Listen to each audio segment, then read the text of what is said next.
Good evening to all.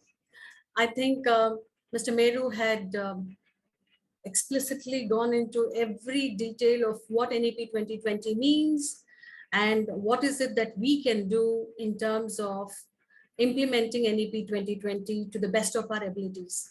Well, there are so many things that he has listed out, but essentially today I'm going to be looking at changing mindsets. What is it that we can do? Who is it that needs to change their mind? And how I think perhaps this could best be implemented. So looking at changing mindsets, I think there are, in this business of changing mind, we are having a whole lot of stakeholders.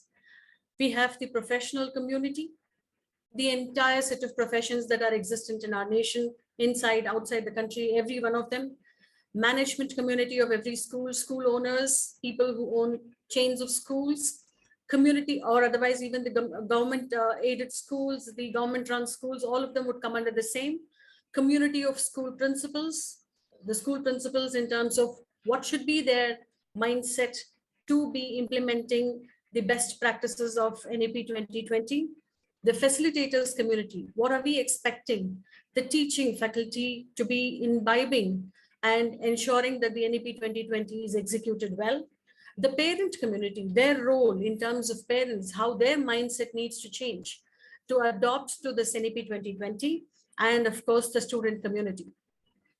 While I have listed out this in this particular order, what I would like to do is take you from the bottom to the top.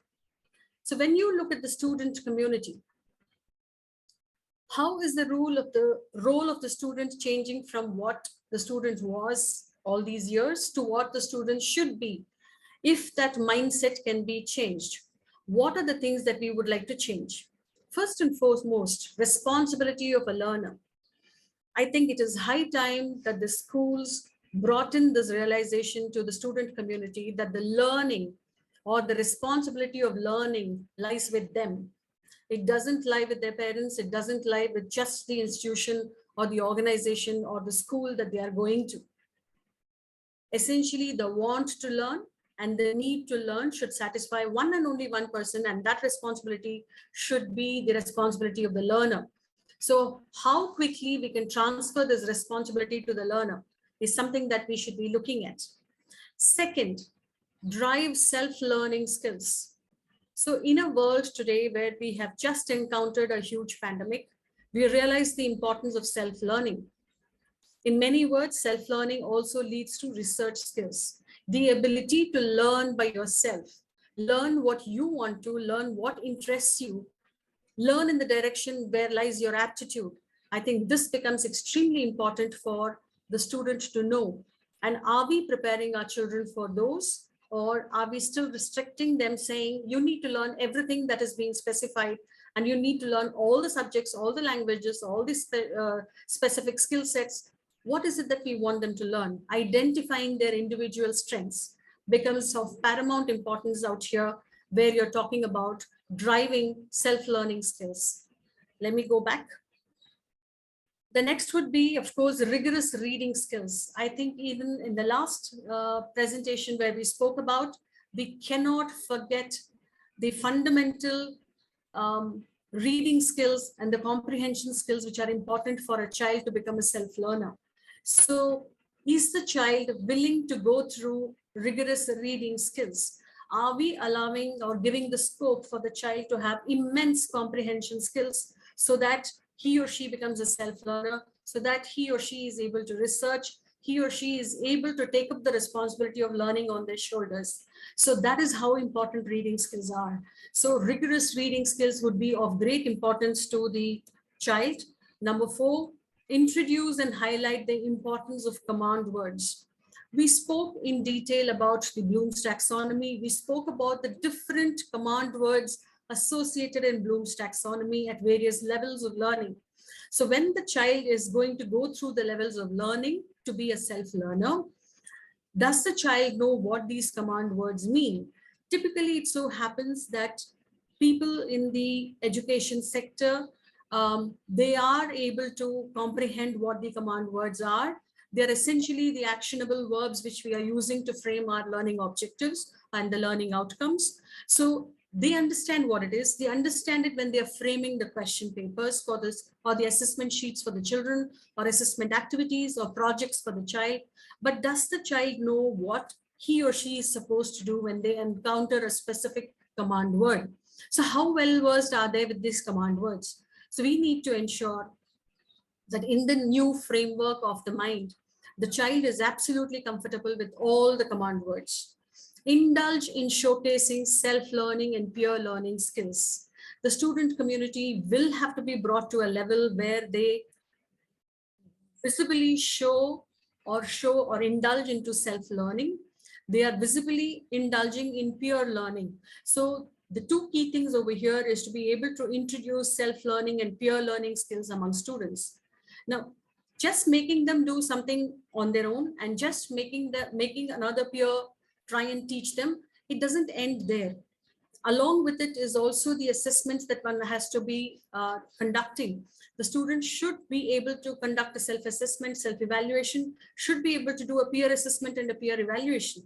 And until and unless the school environment is conducive for bringing in self-learning and peer learning, it will be very difficult for us to be able to implement NEP 2020. Next, make assessment part of daily learning. When I say make assessment part of daily learning, assessment itself should be the process of learning. You cannot have a separate set of dates, a separate set of syllabus on which you will assess and say the child is fit to go into the next level. That is not how it happens. In fact, there should be so many of those assessments which the child goes through as an assessment for learning. So you have a chunk of teaching, whether the child is following a self-learning module or a peer learning module assisted by the facilitator, is then getting into a project, is trying to execute or apply the concepts learned. And in case there is a level that is missing, that means the child is not able to accomplish the required task, go back again, relearn, restructure, come back, and then be able to go to the next level. So this, every time we conduct an assessment, it should be to figure out what is it that I need to add to strengthen the child's foundation.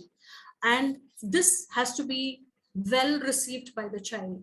So assessments, if you start having marks and grades and start telling them this is where you are and that is where you need to go, it loses the focus and the purpose of wanting to learn more, because you have already declared and made a judgment where the child stands. So I think it is very important for the student community, for them to become a responsible learner, self-learn, peer learn, be able to use and understand the command words, because when you give an assignment or a task, the child should be very clear what is expected of him or her.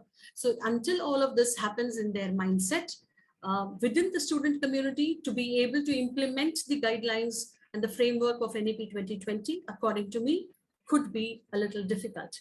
Now, in the next couple of slides, what I have done is I've just added on and put in all of those command words there. We had already spoken about it previously, and those of you who were not there in the previous session, my suggestion, please go read about Bloom's taxonomy. You will get to know all of those command words. It's available in open source. So please help yourself to looking at what those command words are.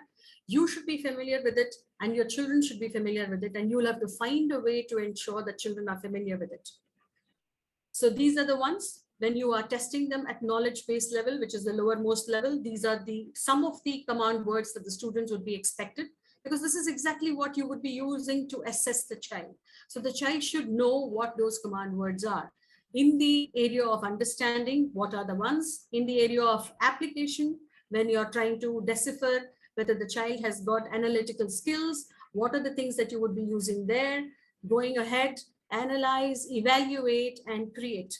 I'm really not going to be spending too much of time on these two slides. It has already been done, but I have just kind of figuratively tried to put in here the number of words for which we are expecting the students to have a complete know-how of what is expected of them.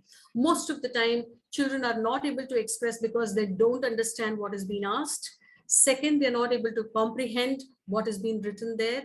And third, even if they know, maybe their expression is not natural to the form that you are asking. For example, a child might be able to present something very well. A child might be able to give you conduct an activity and show what he or she has learned. A child might not necessarily be able to write. So are you giving an opportunity for the child to express his learning in the way that the child can naturally express? Those are the points that we need to be looking at, especially when we need to change the mindset of the student community. Let's move to the next, the parent community. When we are looking at the NEP 2020 implementation, I think there are several stakeholders. Mr. Meru had mentioned a whole lot of them, and I have specifically zeroed in on a couple of them associated with school education. And one of them, the most vital ones, are the parent community. First one, changing role dimensions, school, and I have used a specific symbol there, plus minus home. As you all would agree now, I think while we are at the end of the, hopefully end of the pandemic, we do know that in the last 2 years, we saw a drastic change into the school and home equation. A lot of things which were done at school earlier has now moved back into the school, into the home premises.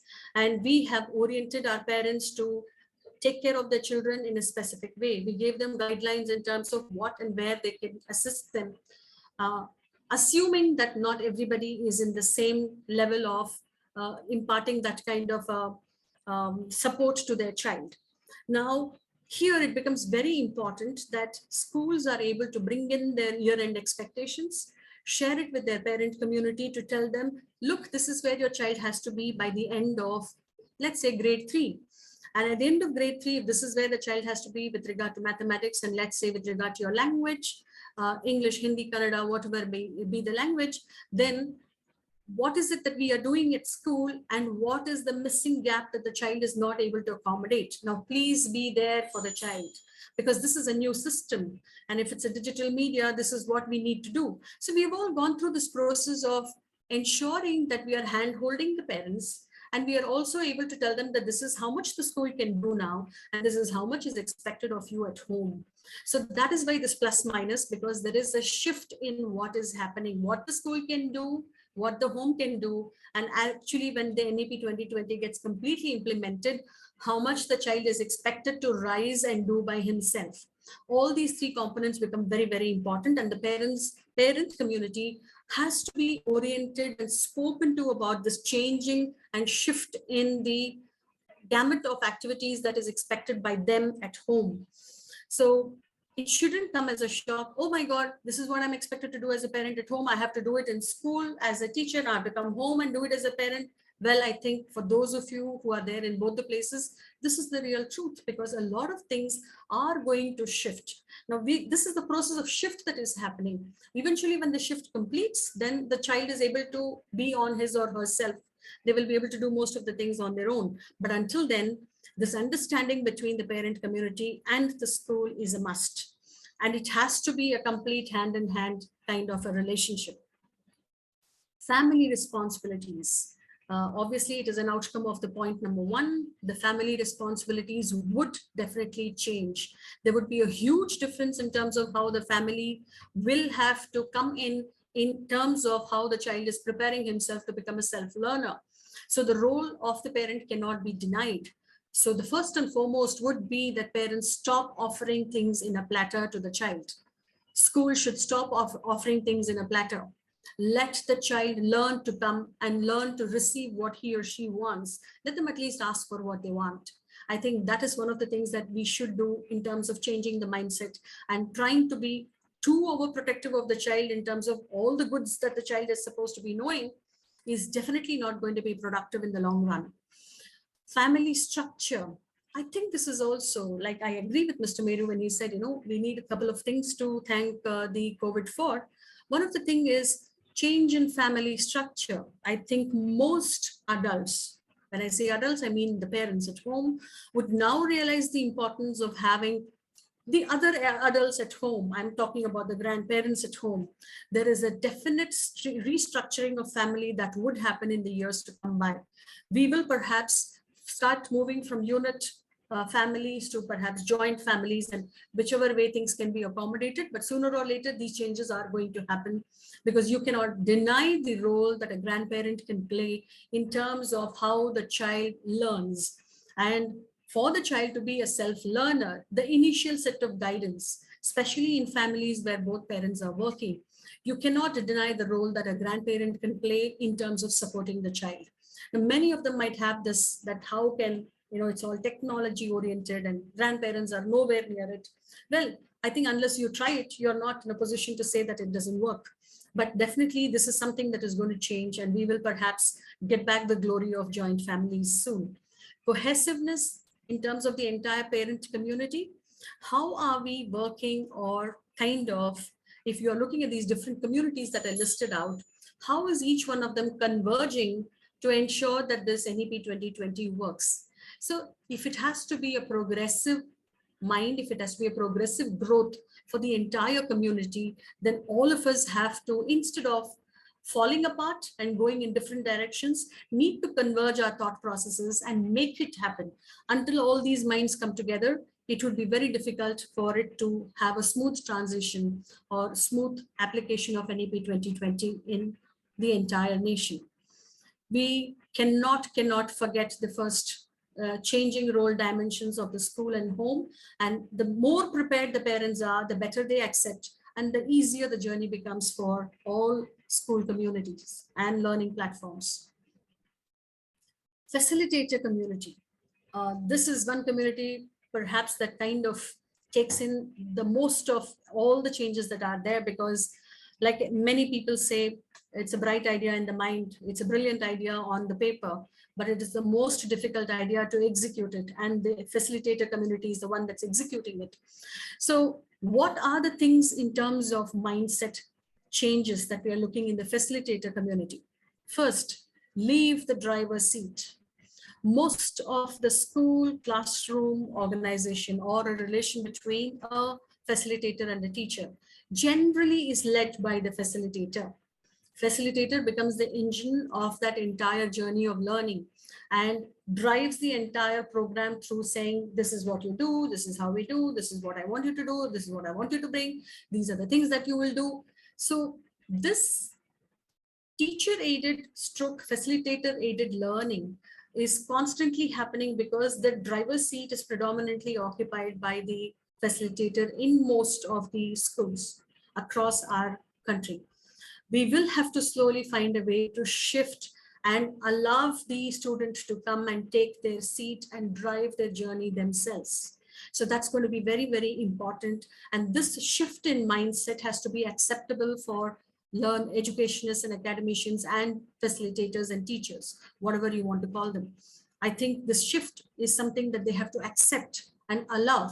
Only if you accept, then you can allow. So leave the driver's seat. Implement sharp LOs. We have spoken about it. The importance of creating and understanding absolutely sharp. That means if there is a specific lesson or a specific topic, the learning outcome and the learning objective of that has to be really specific, and it has to be like hitting the bullseye. And this is a skill. For in the facilitators community, this is a skill. Not everybody is able to compile a learning outcome or an objective which is so precise and clear. So continuous reading will help you understand how you are able to do the learning outcomes and learning objectives precisely as is needed for that particular topic. That's the first one. Implement sharp assessments. Assessments cannot scatter. You cannot have an assessment for which there is no learning objective or learning outcome listed out in your school curriculum. So everything starts over there. The importance of having a school curriculum can never be, irrespective of what curriculum that the board or the government might provide. Yet, you know your students well, and you know their abilities, you know their passion, and you know their strengths and weaknesses. So create a curriculum which will have these learning outcomes measured and assessed in a way that is needed for that set of children. And it could vary from child to child. In fact, even these assessments could be student and peer led, because you can allow them to, without having a judgmental or a declaration being made, give each other their assessment remarks and work on it and see what help you can provide to ensure that the gap gets filled. So this is something that the facilitator community could definitely look into. Point number 4, increase types and kinds of assessment. So we were talking about the different types of assessment. You have your FAs and you have your essays, assessments for learning, assessments of learning, project-based assessments. There are several kinds of assessments that you have, diagnostic assessments to figure out which level the child is in, and improvement assessments, which will perhaps allow you to close the gaps. So look at the kinds of assessments that you can create. And when I say the kinds of assessment here, the types of assessments are these, the kinds of assessments are whether it is a presentation, whether it is a pen paper test, whether it is a group discussion, name it. I think these are all the skills that the child would need, because at the end of the day, with very good reading skills and excellent communication skills of being able to express themselves, I think that is what is going to take the child into places. Not necessarily the content of what the topics and the lessons might be assessed. So I think these are the kinds of assessments that we should be looking at. Facilitate student interest. So quite possible that in a particular subject that a particular child does not exhibit too much of an interest in that particular topic. Doesn't matter. Just because a topic is not interesting does not mean the child does not have other plus points. So let's look for what interests the child and allow the child to focus where his or her interest lies. If they're not interested in a particular topic, let it be. Let them just listen, do the bare minimum and carry on, because there are so many things to do. It's not just confined to that one particular lesson or the 2 particular lessons which they might not be interested in. So do we have that mind width to understand these aspects and allow those things and have the flexibility in our mind to accept and allow these things to happen? That will greatly benefit the student community and the implementation of NEP 2020. Change the experience of learning. I did speak about experience of learning, because when you talk about the 3 levels of learning or the 3 domains of learning, it's not just cognitive learning, it's also the affective domain. So when your teaching is such that it affects the child, feels something about how you have taught on that particular topic or that particular area, that kind of binds them into action, into doing something. That is the psychomotor domain that it shows the actions out in. So change the experience of learning, make the learning more experiential in this way, not just putting your hands together and doing it. It is in terms of affecting the child. Incorporate numerous feedbacks and loops. And I think feedbacks here must necessarily ascertain that if I am the teacher and I have taken up a particular pedagogy of dealing with a particular topic, now it may not be effective for the entire set of my class. So no harm in taking a feedback and saying, okay, does this help you? I have done A, B, C, D, E activities. Did you find it interesting? This is what I did. Are you sure that you have learned this particular learning outcome? Are you able to tell me that this is how the concept works? And if it hasn't worked, we should be happy to take the feedback and amend the way it would work for this particular set of children. So are we able to, or are we willing to do this kind of a mind shift from where we were in all this time? I think that should be a big thought process and a lot of questions that we need to keep asking ourselves. Community of school principals cannot deny, first and foremost, remove boundaries. When I say remove boundaries, we don't work in cubicles of individual unit schools. You want the entire education system of the country to improve, remove the boundaries. Don't try and work yourself as a single cube unit. Don't confine yourself to a small space. Take away the boundaries, you're open. Somebody can see what you're doing and practice that and say, yes, this works for me. Something that you didn't work for you, but you can take somebody else's and put it into your teaching community, for your teachers, for your school, and make it happen. So remove all kinds of boundaries and let there not be this demarcation. And now this is going to be very, very difficult, because when I come to the next point, because with this community of school principals, actually, I think my thought or the sight kind of is focused only until here. Something beyond it is something that I think of, and I will share it with you after I finish this. But then you will realize when I share that these, from here onwards, it is kind of connected to a whole lot of other set of people who are going to be playing a major role if NEP 2020 has to work. So the schools have to necessarily remove boundaries. And the principals have to work in an open community. The school has to be an open community. It should be open for all kinds of feedback from all of the stakeholders about whom we have already spoken. Train faculty to smart scan. Now, what is smart scan? I think when you have a team of teachers with you, they should be able to quickly tell you what is it that's going to work. How is it going to work? How do you identify which of your teachers has got what strength? Are you able to bring in the best of your teachers and give it to your students? Do you have that kind of an ability to say, okay, I had done something so many days, but this is not going to work now. I need to replace it with this idea that this young teacher of mine has brought. Do you come with that ability to, keep your doors open to bring in all the ideas from the faculty, because they are the ones who are personally interacting with the students in the class. So I think it's very important that we train our faculty to smart scan. What is that immediate requirement in our environment that needs some kind of a correction? I'm sure everybody will be able to do it, but then what is it that children can do? Allow them to speak, allow them to share their ideas with you, work on their ideas, and then it is a great success. Help place student interest first. And this is kind of a repetitive from the previous slide, but yes, what is it that your school children can do? And if we are able to manage the rest of the background things and give that place, the first place to the student in terms of what he or she can do and assist the entire working of the school to deliver for that, I think whether it is inclusive learning, whether it is bringing into and looking into environmental issues, whether it is trying to see if you can bring up different virtues and values in your students, name it. The moment you do this, you will be able to achieve it as a school. Conduct meaningful orientations. So when we do orientations, whether it is for the students, whether it is for the teachers, whether it is for the parents, let everybody know how your school is going to work. There should not be any questions. So when they come for a PTM, the only question should be in terms of, oh, I get to see something that my child has learned, and that's the end of it.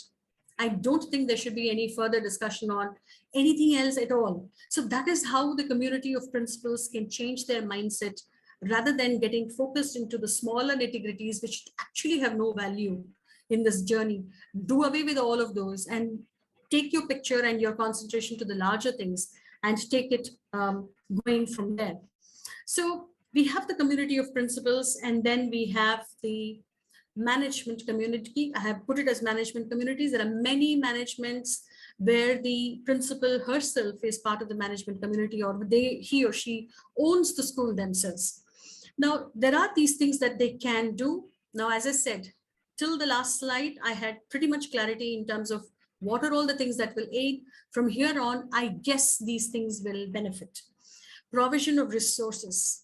Now, there has to be uniform provision of resources. We are talking about, if we're speaking about 9 million plus teachers, you can imagine the number of schools and the number of children. So are all schools equipped to give resources? You may not have all the resources being, giving all the expensive resources, but at least the bare minimum resources. Like, for example, I think the Atal Tinkering Lab is an amazing resource that is being provided to schools, which has got just large number of students. And the schools can be in any part of the country, in any, whether it is rural or urban, really doesn't matter. And it can, if it can, the faculty is trained to be there and use those resources for the children, fantastic. But in general, provision of resources, whether it is the private school management committee, public school management community, government school management community, whoever it is, provision of resources is a must. Maintaining class size, age, entry levels, all of this, Mr. Meru had spoken about. Now, how much does it take to maintain class size, age, and entry level, depending on how well we are able to train our fresh crop of teachers and how much we are able to attract people to this profession by ensuring that there are clear guidelines as what is expected out of them, I think will help us get better teachers and more number of teachers into the profession. What we have perhaps is still not enough, or if they are enough, it is perhaps still not up to the quality that we are looking at. So maintaining class size, number of children per class, age and entry levels, assuming that this is all going to be a physical school. But if it's a blended school, it's brilliant because you can do online teaching, you can adopt to all the important aspects that needs to be communicated with the child being a self-learner, being able to read by himself or herself, will do the learning in their respective comforts of their home with their grandparents, parents, whoever is going to be supporting them.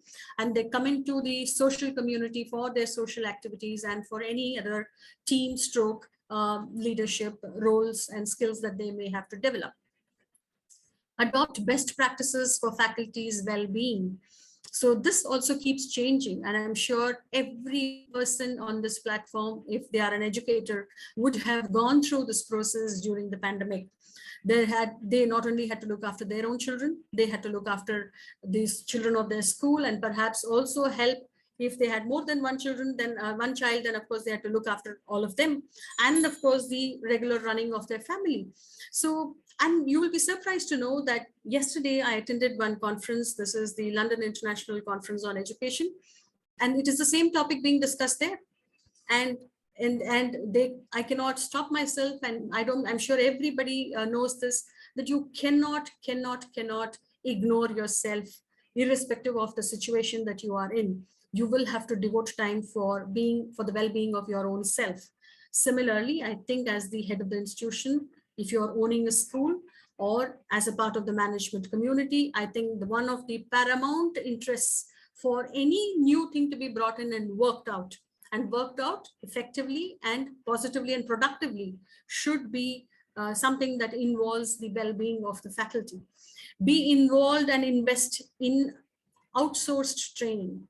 So we do have a lot of in-house training. A lot of training happens where the principals come back and then they are able to teach. We know some of our faculty who have attended other workshops, so they're able to come and share their practices. But how much are we willing to send them outside to learn the better practices across? Because it is such a large world. There are so many good things that are happening.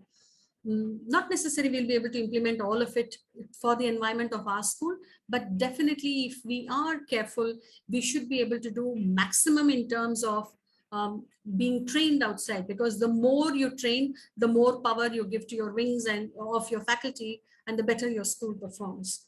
Remain proactive all throughout. Of course, use of digital resources and technology.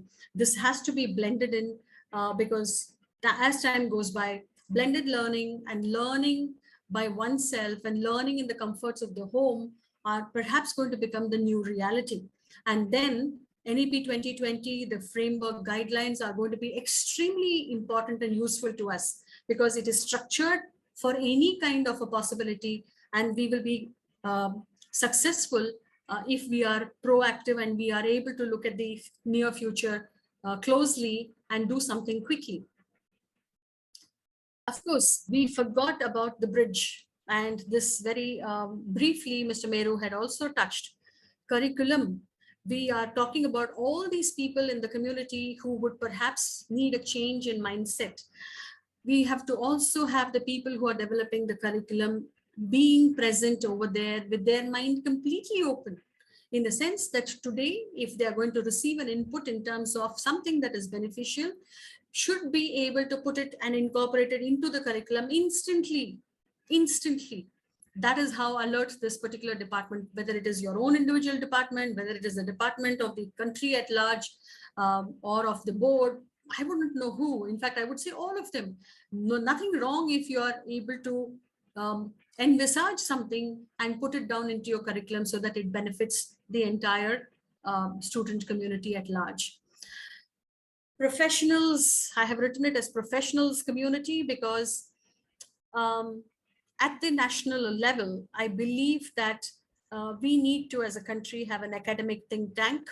Now, these are all my views. I have absolutely no experience in terms of whether even anybody is going to listen to it and do anything, but then we can always look forward to something like this. And Mr. Meru had several thoughts that kind of blends in with this. Create an academic think tank. We need to have professionals who would sit there to only see what are the requisite academic changes that need to be brought in from time to time. Now, NEP 2020 is being implemented. So process and what are the areas that they can explore, it is endless. So we need to have an academic think tank which actually creates the pathway of what the journey of the nation is going to be and keeps amending it from time to time. Work and execute in isolation. Now, what do I mean by work and execute in isolation? It should be something that does not get politically affected. One party comes to power, one goes, then whatever this party created crashes, and then the other one comes into place. It should be bereft of any such compulsions. So obviously, if we can get something like that, I think that will kind of make things work beautifully. I will tell you how all of this is connected with our NEP 2020 in a little short while. Standardized basic educational processes. I think that is exactly what we are doing now in the process of implementing the NEP 2020, ensuring that the basic elementary numeracy, literacy, and the associated skill sets that we are looking at for students are met with across for both rural and urban cities of the country.